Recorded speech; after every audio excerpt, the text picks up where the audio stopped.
Oke, Assalamualaikum warahmatullahi wabarakatuh. Selamat pagi semuanya. Waalaikumsalam warahmatullahi wabarakatuh. Selamat pagi, Kak. Oke, halo semua. Kita baru pertama ya ini ketemu. Kita kenalan dulu deh. Aku Dea Anindya dari Ilmu Komunikasi juga, tapi tahun berapa ya aku? Angkatan 2015.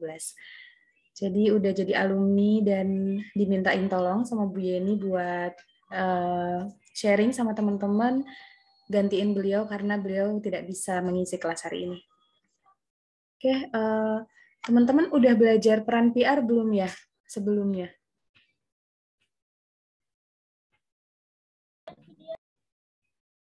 Yang peran PR ya, Mbak? Udah, Mbak, kalau nggak salah beberapa pertemuan yang lalu. Udah ya, berarti hari ini peran PR dalam krisis ya, teman-teman berarti. Iya, Pak. Oh ya, sebelumnya kita agak cepet ya, soalnya jujur ini aku nyambi ngantor, jadi kita cepet-cepet aja. Nanti Oke, kalau ada siap, yang, nggak apa-apa, Mbak. ada yang mau nanya, langsung tanya aja ya.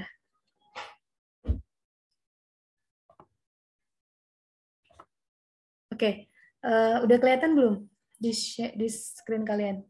Udah, Pak. Udah. Oke deh, kita langsung aja.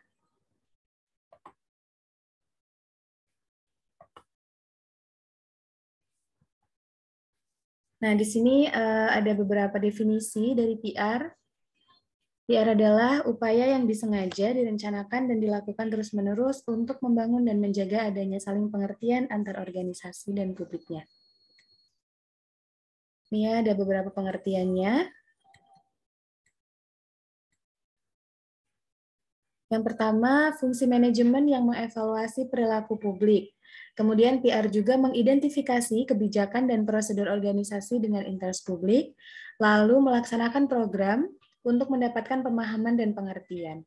Jadi lengkap ya dari fungsi manajemen, kemudian mengidentifikasi kebijakan, kemudian melaksanakan program sampai harus mengevaluasi.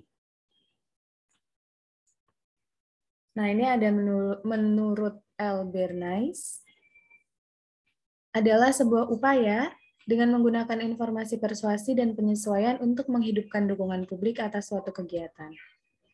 Ini juga ya, jadi teman-teman bisa baca bahwa PR juga dibilang sebagai seni dan ilmu sosial untuk menganalisis kecenderungan, memprediksikan konsekuensi-konsekuensi, kemudian menasihati para pemimpin, melaksanakan program yang direncanakan dari tindakan yang akan melayani baik organisasi maupun publiknya. Kenapa sih PR itu dibilang seni gitu ya? Karena dalam menjalankan tugasnya atau dalam mengimplementasikan program, itu PR itu biasanya tidak hanya berpaku pada satu ilmu gitu ya, cuman komunikasi doang gitu. PR doang gitu tuh enggak. Tapi di sini tuh PR harus mengcombine dari beberapa ilmu-ilmu yang lain sesuai dengan program yang sedang dikerjakan.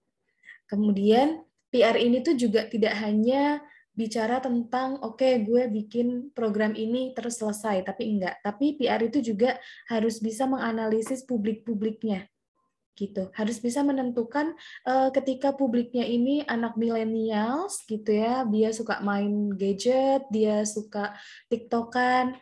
Itu apa sih program yang tepat untuk menyasar kalangan seperti itu? Nah, di situ seninya. Jadi benar-benar fleksibel ya, bisa masuk kemana aja dan tidak hanya satu ilmu aja yang diterapkan, tapi berbagai ilmu sesuai dengan programnya. Kemudian, ya kenapa berhenti? Oke. Ini ada menurut International Public Relations Association. PR adalah manajemen yang khas yang mendukung pembinaan dan pemeliharaan jalur bersama antara organisasi dengan publiknya. Sebenarnya pengertiannya mirip-mirip ya. PR itu adalah fungsi manajemen gitu, mendukung mendukung komunikasi antara publik dan juga organisasinya, menyampaikan informasi, menjalin kerjasama gitu ya, membantu manajemen memberikan opini, membantu manajemen dalam memutuskan suatu keputusan yang berkaitan dengan publiknya, lalu menetapkan tanggung jawab manajemen dalam mengikuti, dan memanfaatkan perubahan secara efektif. Jadi mirip-mirip ya intinya. Dan yang nggak boleh ketinggalan adalah PR itu fungsinya untuk apa? Membangun reputasi positif. Jadi poin penting dari arti PR itu adalah itu, membangun komunikasi antara masyarakat dan organisasi, membentuk opini publik yang positif, menjalin kerjasama, membantu manajemen memberikan keputusan, ya. Jadi intinya sama, mirip-mirip seperti itu.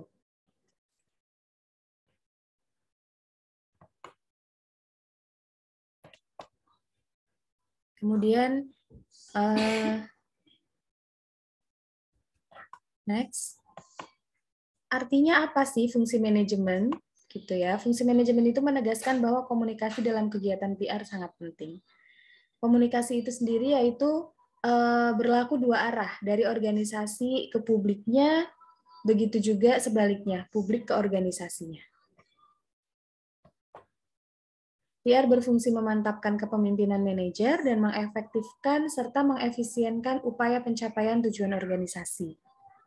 Ya kan, sama kan, mirip-mirip. Nah, nih, hubungan dengan berbagai publik. Berarti dia menjalin kerjasama, kemudian membentuk hubungan yang harmonis antar organisasi dan juga publiknya. Gitu. Lalu ini ada beberapa istilah ya. Bukan istilah sih, ini kayak C dalam PR tuh kayak kalau jadi PR itu harus memiliki ini gitu, harus bisa menjaga si C ini. C yang pertama yaitu credibility atau kredibilitas. Kita sebagai seorang PR itu harus kredibel gitu. Gimana kalau misalnya PR itu nggak kredibel, dari mana publik itu bisa percaya sama organisasi atau perusahaan tersebut? Karena kan wajah dari organisasi itu dilihat dari program-program PR-nya. Jadi harus kredibel nih. Oh, dia dulu lulusan S1 UMY gitu. Oh, lulusan S1 UMY itu ternyata begini. Kemudian dia pernah bekerja di sini. Dia pernah bikin riset ini gitu ya. Kredibilitasnya itu jelas gitu. Lalu PR juga harus bisa mengerti konteks. Nah, konteks di sini maksudnya adalah programnya ya, program yang akan dilaksanakan itu sesuai dengan konteks atau situasi yang ada di lapangan. Jadi kita harus bisa membaca konteks. Lalu konten, isi. Ada juga kejelasan, clarify. Lalu kejelasan isi. Itu isi biasanya dimaksudkan ke isi pesan-pesan yang disampaikan oleh PR itu jelas atau enggak. Ya, berhubungan juga dengan clarify di bawahnya, kejelasan. Kemudian continuity, berkesinambungan, dan konsisten. KPR itu harus mencakup ini ya ketika melaksanakan program atau ketika kalian sebagai PR personal itu harus memiliki C dalam PR ini.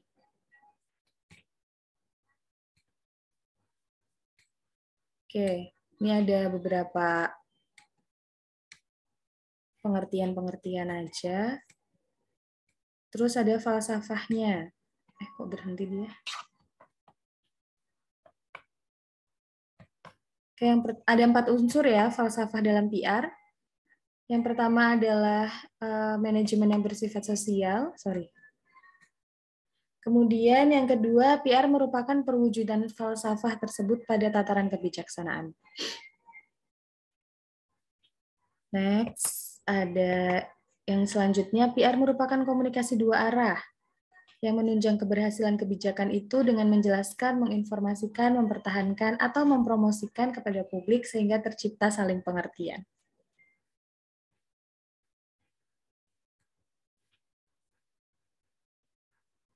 Kemudian, PR merupakan suatu cara pendekatan untuk menciptakan opini publik. Ya kan, balik lagi ke yang tadi awal. Jadi memang PR tuh pengertiannya tuh simple. Mau fungsinya, mau falsafahnya, mau perannya, itu tuh berputarnya di situ-situ. Jadi teman-teman nggak usah bingung nih apa bedanya gitu ya falsafah sama fungsi. Dia memang hampir-hampir mirip gitu ya. Jadi emang PR itu berputarnya di situ. Komunikasi dua arah ya kayak tadi, pendekatan ke publik, komunikasi ke manajemen. Jadi di situ-situ aja. Gampang banget di ngertiin kok. Maksudnya pengertian dan filosofinya PR gitu tuh gampang dipelajarin, mudah karena ya memang hanya begitu gitu ya intinya. Oke, sekarang kita masuk ke beberapa studi kasus jika krisis apa peran PRO. PRO itu Public Relation Officer. Tapi kalau dari Bu Tri, mungkin teman-teman nanti akan ketemu Bu Tri ya. Bu Tri itu nggak mau menyebut mahasiswanya PRO, nggak mau Public Relation Officer, tapi Public Relation Practitioner. Jadi kita kalau jadi PR jangan mau cuma jadi officer gitu kalau kata ibunya. Kita harus jadi practitioner. Oke, di sini peran PRO pada saat krisis. Yang pertama sebagai mediator. Ini dibahas. Oke, kita ngomongin dulu mediator ya. PR sebagai mediator pada saat krisis terjadi, itu maksudnya adalah PR yang akan mempertemukan antara publik dengan perusahaan. Misalnya ada nih penggusuran lahan gitu ya, penggusuran lahan Kulon Progo tuh yang jadi bandara sekarang. Itu kan pasti teman-teman juga sempat membaca tentang berita-beritanya gitu ya, tentang kasus-kasusnya gitu. Banyak yang demo gitu, banyak yang sampai kisruh gitu ya pada saat itu. Nah, di sini peran PR adalah memberikan satu ruang untuk masyarakat dan juga petingginya AP1 untuk melakukan mediasi. Nah, gitu. Jadi sebelumnya tuh PR-nya turun dulu nih ke lapangan gitu, ngecek sebenarnya permasalahannya tuh apa?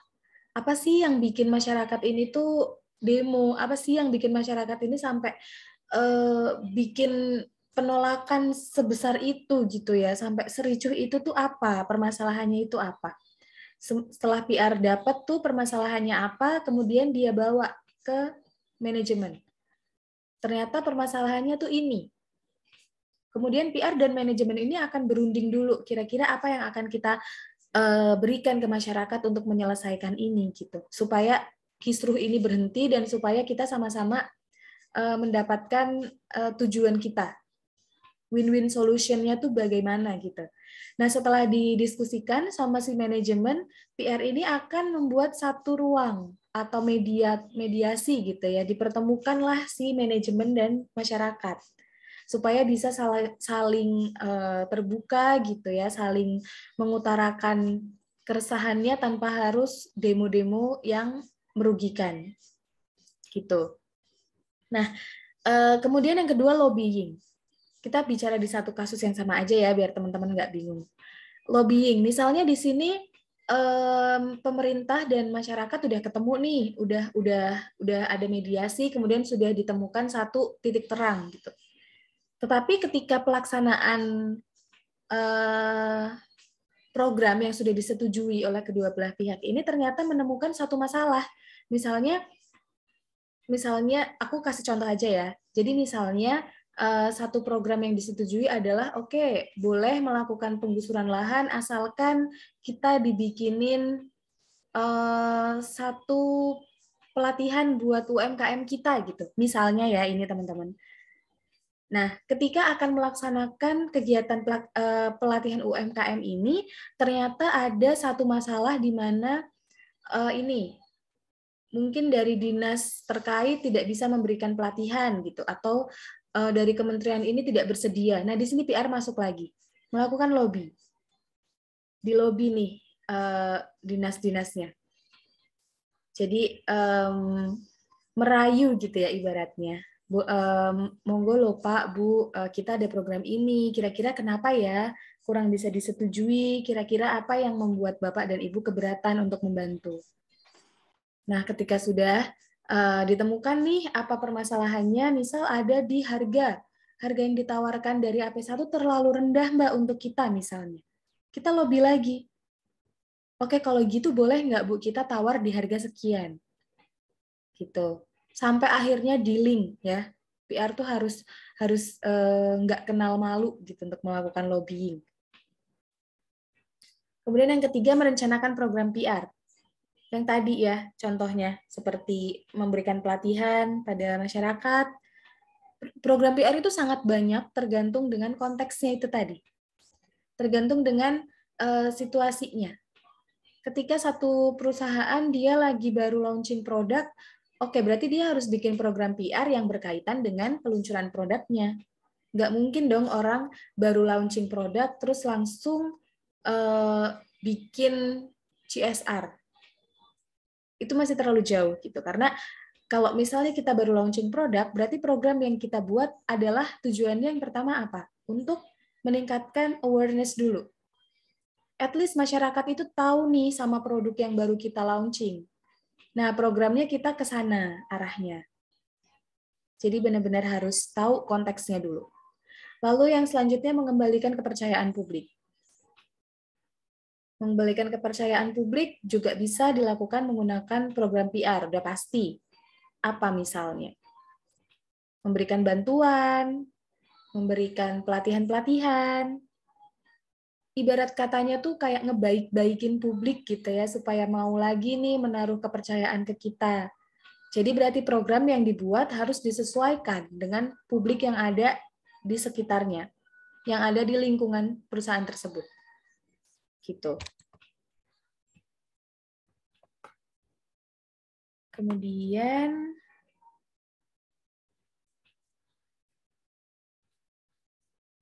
sorry ya guys, pada aku sambil-sambil.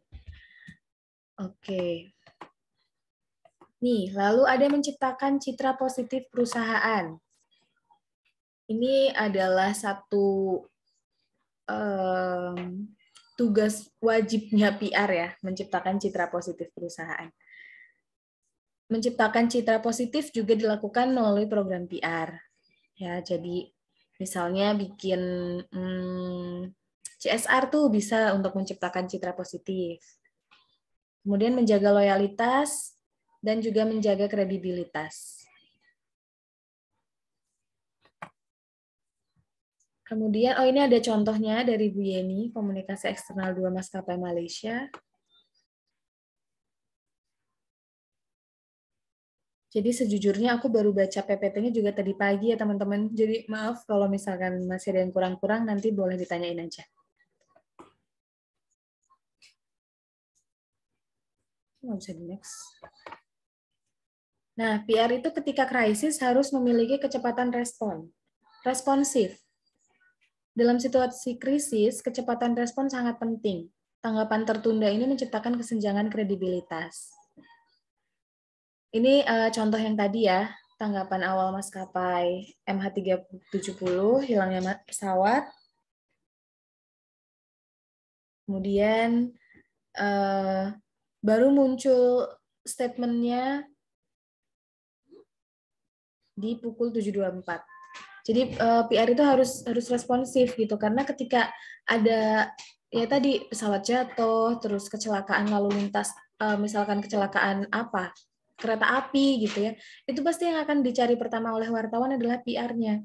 Makanya PR harus cepat gitu yang responnya sebelum si jurnalis ini bikin berita yang tidak berdasarkan dengan fakta, sehingga muncul hoax, muncul berita-berita yang tidak benar, yang semakin menyudutkan perusahaan.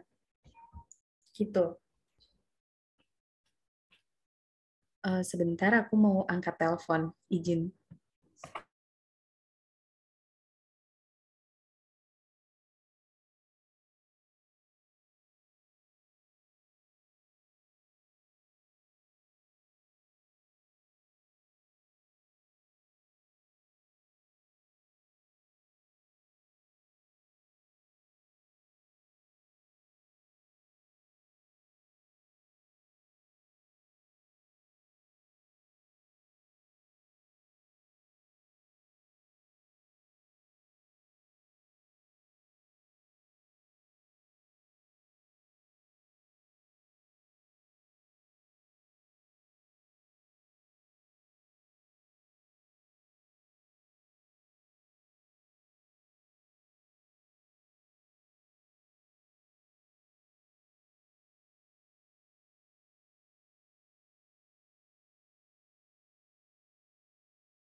Halo kembali. Sorry ya teman-teman. Next, oke. Kecepatan respon ya tadi. Jadi harus responsif gitu. Kalau misalnya nggak responsif, nanti keburu ada berita yang memberikan berita yang tidak berdasarkan fakta itu tadi. Jadi malah tambah panas nih krisisnya gitu. Nah, ini ada ini ya. Contoh dari kasus yang tadi. Sedikit berbeda dengan terjadi pada kasus AirAsia 8501 berangkat dari Surabaya. Mungkin teman-teman bisa baca ya. Oke, banyak banget kasus-kasus atau krisis perusahaan yang bisa dipelajarin sama teman-teman di internet. Nah, di sini PR juga selain responsif, dia harus bisa memanfaatkan media. Nih, contohnya. Untuk menyebarluaskan informasi, ya kan? Menggunakan sosial media atau ya betul, menggunakan sosial media yang ini. Halo? Terdengarkah? Soalnya agak unstable nih koneksinya. Masih aman ya teman-teman? Aman, Mbak. Baiklah. Sip. Lanjut ya, jadi pemanfaatan media untuk menyebarluaskan informasi gitu, untuk memberikan klarifikasi atau mengkonfirmasi adanya kecelakaan pesawat kami gitu. Itu biasanya disebarluaskan melalui sosial media dulu. Baru nanti media-media yang lain yang akan memberitakan. Gitu. Lalu ini masih pemanfaatan media. Nah,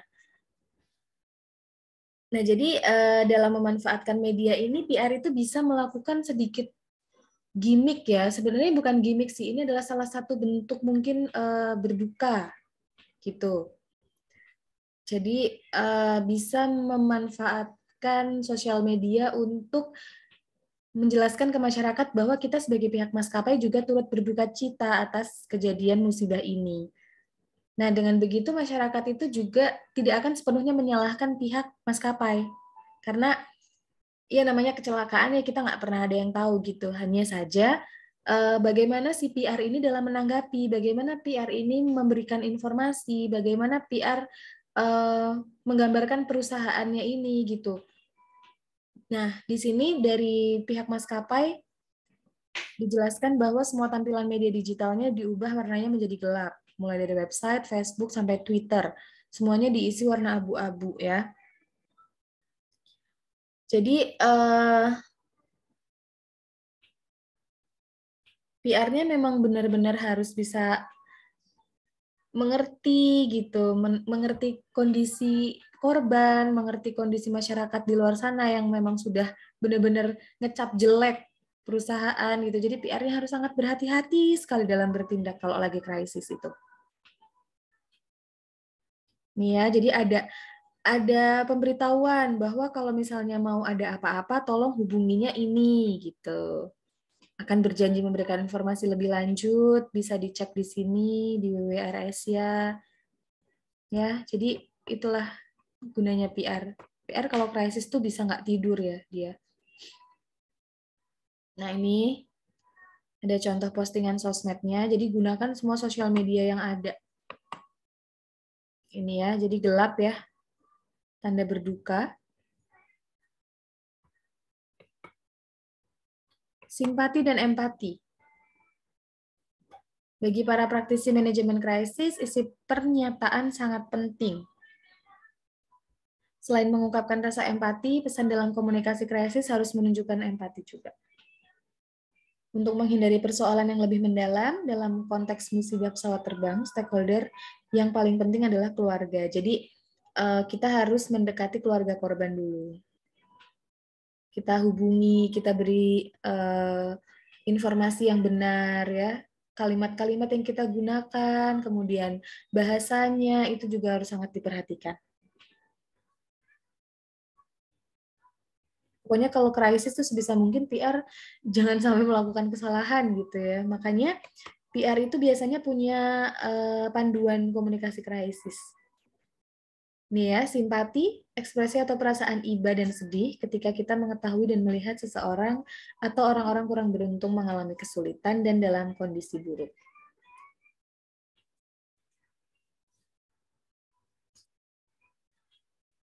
Next.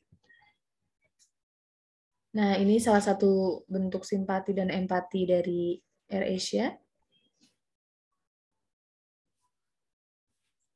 Ya, menyatakan penyesalan dan mengkonfirmasi bahwa benar adanya pesawat yang menuju Surabaya, Singapura, hilang kontak di waktu yang sudah dijelaskan. Kemudian dijelaskan juga saat ini apa saja yang sedang dikerjakan supaya masyarakat tidak berpikir negatif ya.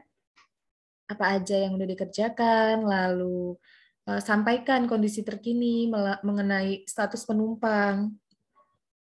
Berjanji akan memberikan informasi ya kalau ada apa-apa.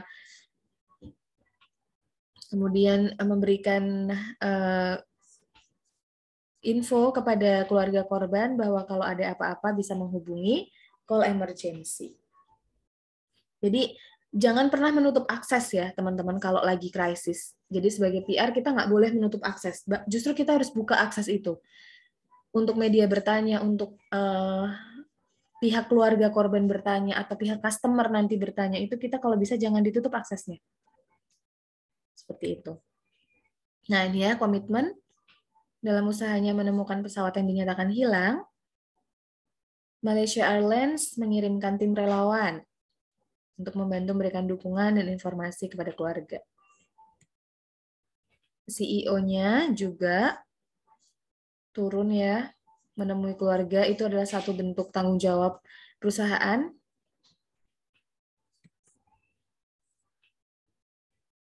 Nah, ini juga dari pihak AirAsia-nya. Pokoknya yang diopeni itu adalah keluarga korban dulu. Ada 6 langkah komunikasi ada 6 langkah komunikasi AirAsia. Yang pertama, AirAsia dengan cekatan mampu mengelola reaksi pertama mereka dengan sangat baik. CEO AirAsia juga langsung terbang ke Surabaya dan tampil sendiri di konferensi pers. Ini pasti PR-nya udah riset dulu sebelumnya, udah menentukan program yang cocok. Kemudian ia mampu menjelaskan kecelakaan. Nah ini biasanya PR-nya yang bikinin yang bikinin skripnya, gitu itu biasanya PR-nya. Kemudian langkah yang kedua, informasi yang disampaikan oleh CEO fokus dan tidak melebar kemana-mana. Ya ini udah pasti PR-nya juga terlibat di pembuatan skrip. Ketiga, AirAsia juga pandai menempatkan diri dalam berhubungan dengan berbagai pihak melalui koordinasi yang baik di bawah koordinasi Basarnas. Gitu. Lalu keempat, melakukan dialog langsung dengan keluarga korban. Caranya AirAsia mendukung dan menyediakan informasi secara rutin, termasuk dengan live streaming ya. Jadi dibuka saluran komunikasinya. Transparansi, gitu. Kelima, secara umum penanganan komunikasi oleh AirAsia dilakukan secara terpusat, yaitu hanya dilakukan oleh CEO. Nah ini juga penting banget. Kalau misalkan kita lagi krisis, itu cuma satu aja point of information. Semua yang dibicarakan itu lewat satu pintu. Gitu. Meskipun di sini CEO-nya yang berbicara, itu pasti timnya di belakang banyak banget yang turut support untuk informasi-informasinya. Tapi untuk yang mengatakan atau menjelaskan kepada publik itu cukup satu, supaya publik itu tidak bingung dan satu pintu informasinya, gitu ya.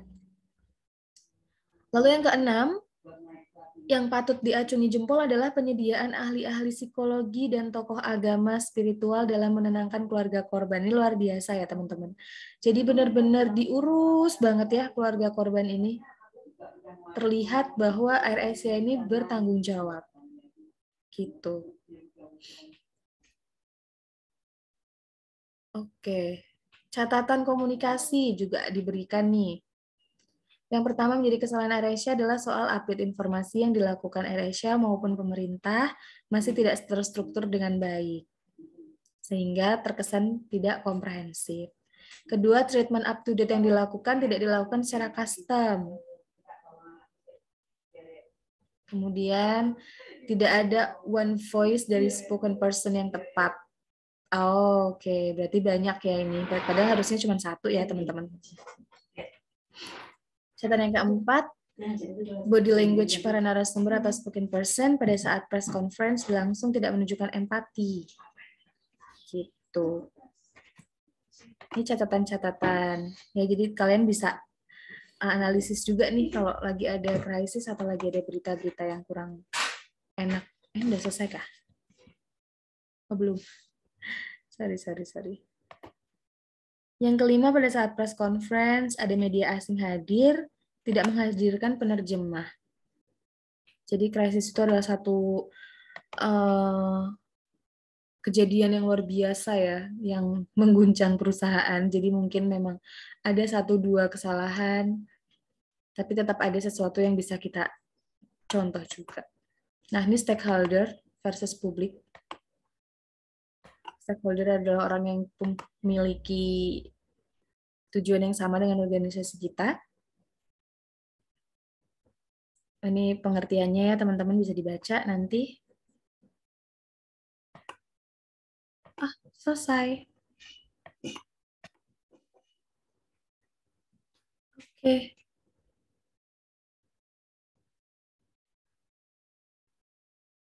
Gitu. Ada yang tidak ditanyakan? Banyak ya kayaknya. Boleh? Monggo.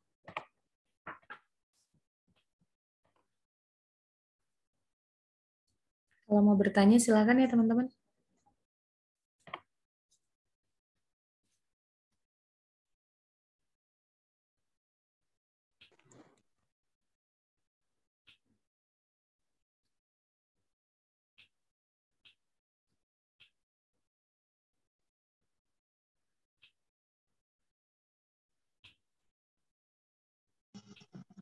Mbak izin bertanya, Mbak. Ya, silakan. Tadi yang spokesperson itu CEO-nya atau ini PR-nya, Mbak? Nah, kalau spoken person itu tergantung dari masing-masing perusahaan ya. Jadi biasanya kalau misalnya yang kasusnya besar gitu, kayak kecelakaan pesawat atau kecelakaan kereta api gitu, masyarakat itu kan pasti akan lebih percaya ketika CEO-nya yang ngomong, ya kan?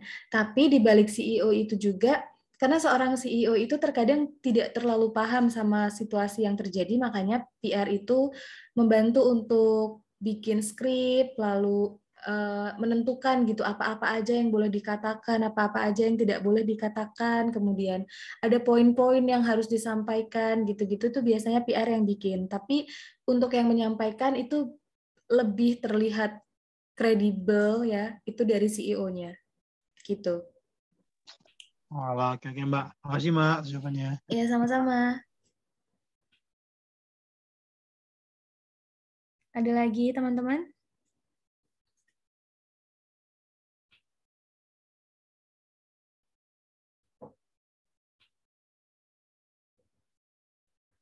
Yang ingin ditanyakan, silakan.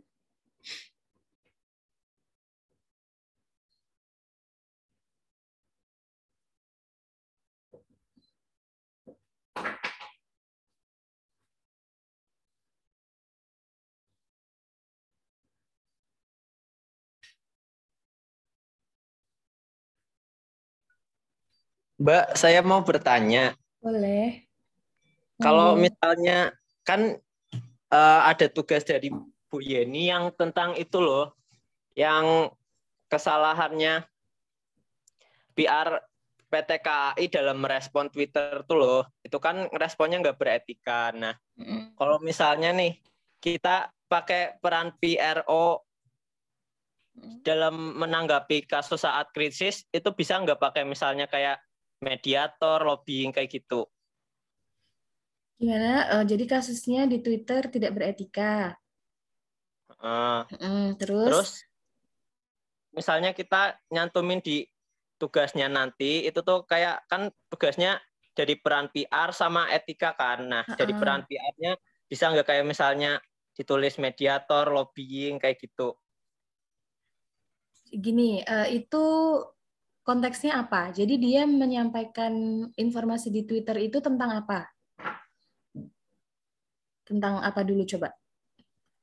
Itu tuh menyampaikannya tentang itu loh Mbak, kayak kasus pelecehan seksual gitu kan. Nah, cuman dari PR-nya PT KA itu bilangnya, lah itu kan yang ngalamin bukan Mbak, temennya Mbak. Kayak gitulah intinya. Itu termasuk krisis bukan sih? Nah, kalau teman-teman harus bisa tahu perbedaan krisis dan juga isu. Ya, jadi kalau krisis itu sesuatu yang terjadi pada perusahaan di mana sudah mempengaruhi banyak aspek, kayak misalnya jadi ada penurunan penjualan, kemudian adanya penurunan kepercayaan publik, kemudian ada banyak demo, itu biasanya sudah krisis. Tapi kalau baru isu itu biasanya kalau tidak terlalu berpengaruh pada perusahaan. Jadi ketika ada isu tuh biasanya kalau ini berita-berita hoax gitu itu biasanya masuknya ke isu. Jadi PR harus bisa memetakan nih mana isu mana krisis. Karena ketika kalian salah langkah misalnya tadinya itu cuma baru isu doang, tapi ternyata ditanggapinya tuh serius banget nih sama PR-nya. Malah itu bisa jadi krisis. Karena apa? Karena kalau isu sebenarnya tuh masyarakat tuh tidak banyak yang tahu. Tapi ketika kita speak up gitu, malah banyak orang yang tahu, jadi bumerang untuk perusahaan. Nah, kalau yang kasusnya KAI itu banyak nggak yang memberikan komen negatif? Sebanyak Banyak, apa? Mbak. Sampai Banyak. sampai trending nggak? Sampai trending di Twitter. Oke. Jadi sebelumnya KAI itu ada pelecehan seksual gitu ya? Cuman karena ya itu PR-nya tuh salah nanggepin tuh loh. Jadi dihujat gitu. Berarti menurut aku bisa dilakukan, apa tadi kamu salah satu programnya yang mau diambil? Yang itu yang peran PRO dalam Mediasi krisis ya? tuh loh. Mediasi. Menurut kamu kalau misalkan mediasi, yang harus dimediasi itu si publik sama siapa? Kalau menurutku si publik sama itu, sama ibaratnya, pokoknya minta maaf dulu nih PR-nya. Karena menanggapi kayak gitu kan. Maksudnya ya itulah minta maaf. Terus ntar tuh lobbying aja langsung sama orang yang buat Twitternya. Gitu. Oke, jadi menurutku ya, penting yang pertama itu gunakan sosmednya tadi. Jadi bikin satu klarifikasi. Kalau misalnya, jadi kayak, ya mengakui bahwa memang itu kurang tepat. Kemudian apa langkah yang dilakukan? Misalnya begini, postingannya. Kami mengakui adanya satu postingan yang kurang tepat terhadap akun mbaknya itu yang tadi. Kemudian setelah kami selidiki lebih lanjut, kami sudah menemui si mbak ini dan melakukan mediasi. Nah, itu bisa gitu. Jadi mediasinya cukup CPR dan mbaknya aja. Kayak minta maaf secara personal gitu. Bisa dipakai itu. Tapi mungkin mediasi yang dimaksud di sini bukan mediasi yang serius banget gitu ya, karena itu bukan satu perkara yang besar kayak gitu. Jadi mungkin nanti di penjelasan tugasnya itu di notes aja kalau mediasinya itu berupa apa. Misalnya PR-nya nelpon si mbaknya atau PR-nya ngehubungin mbaknya terus mengatakan sesuatu yang minta maaf, lalu bagaimana nih ke depannya gimana-gimana deh, ngajak damai gitulah intinya. Gitu, paham ya? Paham. Oke. Sip. Terima Ada kasih, lagi? Mbak. Sama-sama.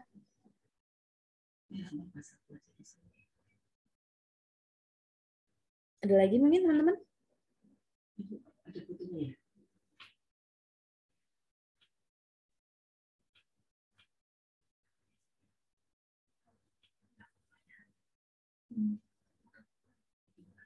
Silakan.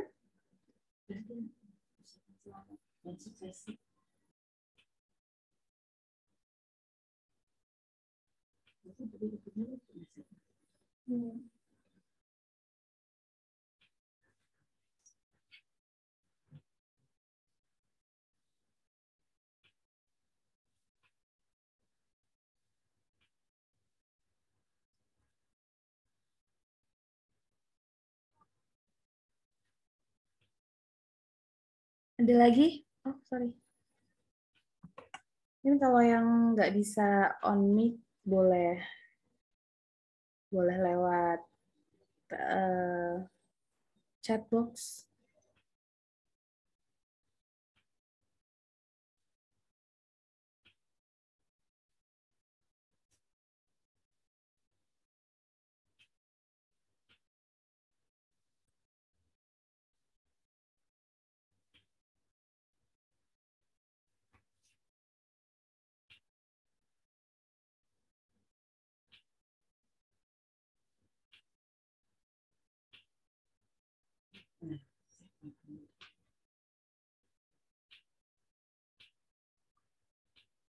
Udah nggak ada kah? Kita selesai jam 11 ya?